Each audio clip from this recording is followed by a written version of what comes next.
C'est une visite éclair dans les installations du siège de Ensemble pour la République à Kalemi qu'a effectué l'honorable Christian Mwando Simba en sa qualité de haut cadre du parti.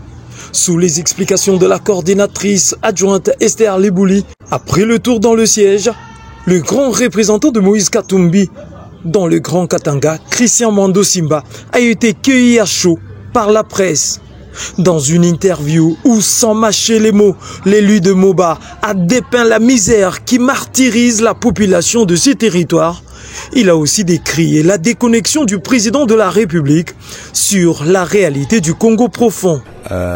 Si on y prend garde, d'ici là, le territoire de Moba sera totalement enclavé. Il n'y a pas de port, il n'y a pas de route et la population est complètement abandonnée. Nous avons constaté que du côté infrastructure, il n'y a rien. Il n'y a rien qui est fait. Les routes n'ont pas été retouchées depuis plus que 8 ans.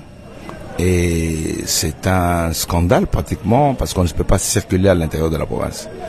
Deuxième chose, la question qui préoccupe encore davantage la population, c'est la question sécuritaire. L'insécurité bat son plein. Les gens n'arrivent même plus à aller au champ. Tous les jours, ce sont des attaques, des dizaines de maisons qui sont pratiquement pillées par des hommes en uniforme. Et ça crée une désolation au niveau de la population.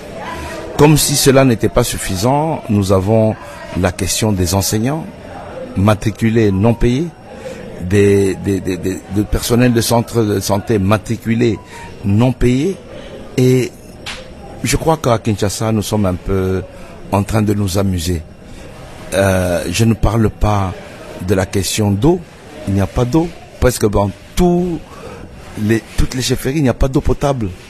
Alors qu'on nous parle de centaines de millions de dollars perdus à Kinshasa pour des forages de puits d'eau.